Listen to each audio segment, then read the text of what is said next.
Assalamualaikum and welcome to my channel Dubiology. Today we will discuss the topic that is called as the classification based on presence and absence of tissues. अब आप सबको ये बात पता है कि सारे ऑर्गेनिज्म जो हैं वो मल्टी सेलुलर हैं और उनके सेल्स जो हैं वो यूकैरियोटिक हैं, यानी कि they have the true nucleus. और ये सेल्स जो हैं वो टिश्यूज़ फॉर्म करते हैं, टिश्यूज़ फिर ऑर्गन बनाते हैं, ऑर्गन से ऑर्गन सिस्टम और फिर ऑर्गन सिस्टम से एक पूरा ऑर्गेनिज्म क्रिएट हो जाता है। सिर्फ एक फाइलम है पॉरीफेरा जो ग्रुप्ड होता है इनटू सेपरेट सब किंगडम में, जिसको आप पैराजोआ कहते हो, क्योंकि इसके मेंबर्स के अंदर ट्रू टिश्यूज़ नहीं होते। रेस्ट ऑफ द 8 फाइला जो है उनके सब किंगडम को यू मेटाजोआ कहा जाता है, जिनको ट्रू मेटाजोन्स भी कहते हैं। और इनके जो टिश्यूज़ हैं वो ऑर्गेनाइज होते हैं into organs, into lower groups, और ऑर्गन्स जो हैं वो ऑर्गन सिस्टम बनते हैं और इन हायर फॉर्म्स के अंदर।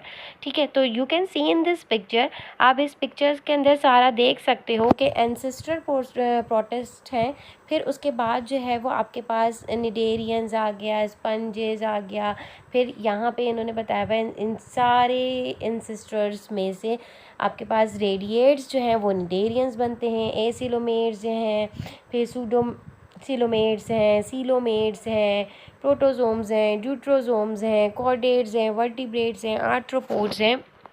और इनके भी बहुत सारे वर्टिब्रेट्स में भी फिर mammals, birds, reptiles, amphibians, fishes आ जाती हैं। कॉर्डेट्स में अब ट्यूनिकेट्स आ जाते हैं। ड्यूट्रोजोम्स के अंदर एकाइनोडर्म्स वगैरह आ जाते हैं।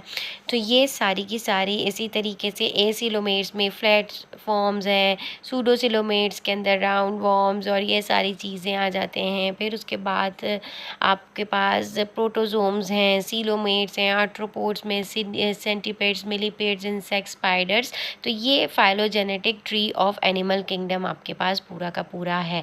अब आप बात कर लेते हैं classification based on number of tissues layer, यानी कि on one of the main event जो है वो during the development of animal जो है वो लेयर्स ऑफ टिश्यूज़ है या जर्म लेयर्स हैं या टिश्यू लेयर्स हैं, from which all the other structures are drive, और फिर उससे सारे स्ट्रक्चर्स जो हैं वो बनते हैं। ऑल्दो टोटल जो है वो 3 जर्म लेयर्स जो होती हैं एनिमल एम्ब्रियोज में, some animals only have 2 germ layers, यानी कि एक्टो एंड एंडोडर्म, जिसको आप डिप्लोब्लास्टिक कहते हो। और कुछ एनिमल्स में such animals have the tissue level of organisation, example cnidarians, तो वो निडेरियंस कहलाते हैं जो डिप्लोब्लास्टिक होंगे। और एनिमल्स विद 3 जर्म लेयर्स, जिसमें एक्टोडर्म, मीजोडर्म और आपके पास जो है एंडोडर्म आती है, वो ट्रिप्लोब्लास्टिक कहलाते हैं। और उन ऑर्गन्स एनिमल्स में ऑर्गन और सिस्टम लेवल ऑफ ऑर्गेनाइजेशन होता है, तो वो एग्जाम्पल आ जाते हैं प्लेटीहेलमिन्थस टू कॉर्डेट्स, सारे के सारे प्लेटीहेलमिन्थस आ जाएगा, कॉर्डेट्स आ जाएंगे।